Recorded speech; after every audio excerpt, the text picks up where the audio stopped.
अंतरा सीखने का कोशिश किया लेकिन बहुत फास्ट है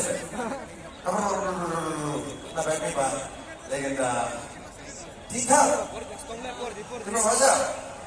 चलिए मैं ये भी जानता हूँ कि त्रिपुरा जहाँ तक इंडियन म्यूजिक की बात चलेगी तो सबसे ऐसा योगदान त्रिपुरा का रहा है, शायद कोई और स्टेट उसके साथ कंपेयर कर सकता है, लेकिन यहाँ हमारे बर्मन दादा और ऑफकोर्स उनके बेटे दोनों ही त्रिपुरा के हैं।